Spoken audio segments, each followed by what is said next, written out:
Salam Bapak Ibu Saudara sekalian, kita bersama-sama hari ini akan merenungkan kebenaran firman Tuhan. Markus pasal yang ke-11 ayat yang ke-15 sampai yang ke-19, Yesus menyucikan bait Allah. Ada banyak pembenaran diri yang dilakukan oleh kita dalam kehidupan ini. Mungkin dilakukan oleh saya atau dilakukan oleh Bapak Ibu Saudara sekalian dalam perjalanan kehidupan terhadap orang-orang di dekat kita dan orang-orang yang kita temui. Salah satu pembenaran diri yang kita lakukan adalah berbohong untuk kebaikan.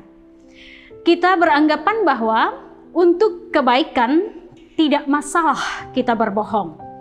Misalnya seseorang kemudian melakukannya karena merasa ia mengasihi seseorang, relalah ia kemudian melakukan sebuah kebohongan.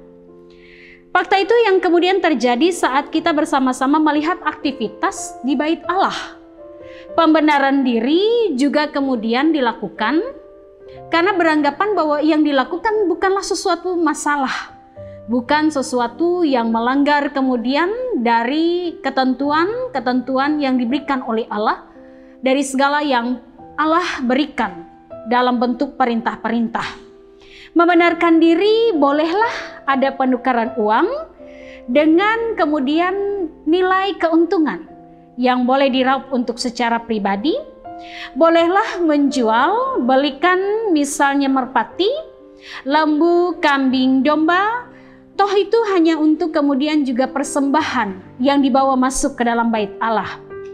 Bait Allah yang suci dan kudus, tempat berjumpa dengan Allah, yang harusnya menjadi tempat pengabdian, tempat doa, tempat penyembahan bagi umat, pada akhirnya kemudian tidaklah lebih dari sarang penyamun.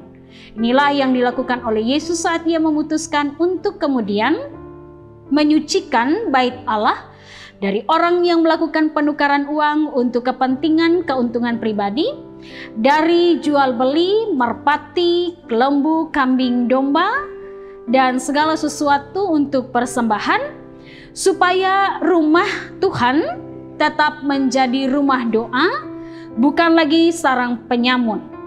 Jika kemudian itu menjadi tempat di mana meningkatkan status sosial, tempat untuk meningkatkan keuntungan keuangan, tempat hiburan, maka ia dipakai dengan pikiran secara duniawi, akan kemudian mengganggu dari segala sesuatu yang sifatnya adalah kudus dan suci untuk kemuliaan nama Tuhan.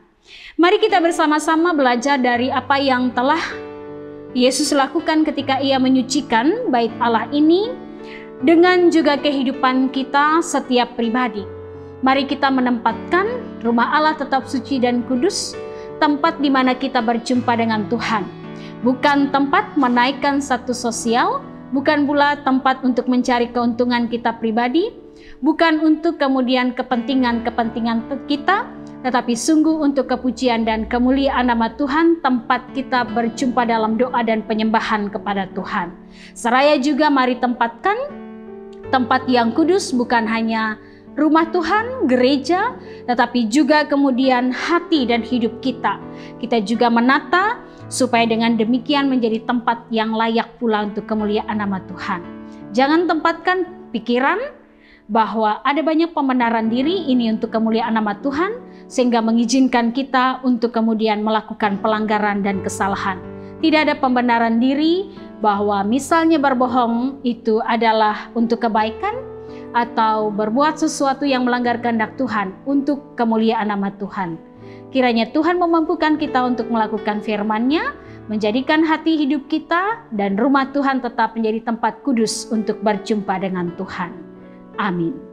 Kita bersama-sama bersatu di dalam doa, memohon pertolongan dari kuasa Roh Kudus untuk memampukan kita melakukan firman Tuhan.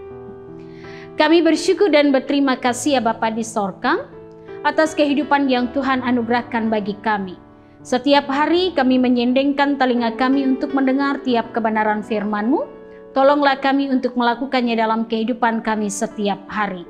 Pun demikian ya Tuhan, mampukan kami tetap memberitakan Injil dari sikap perbuatan, perkataan, dan keseluruhan hidup kami.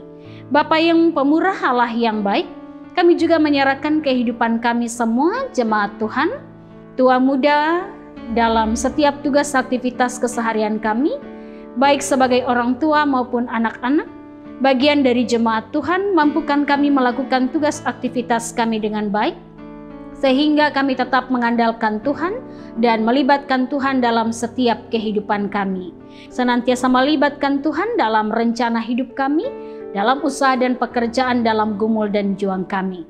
Yang sakit disembuhkan, yang berkonflik diperdamaikan, yang saat ini dalam duka cita beroleh penghiburan, yang saat ini berbahagia karena merayakan ulang tahun kelahiran pernikahan maupun menerima berkat-berkat lain, semakin bersyukur dan memuliakan Engkau.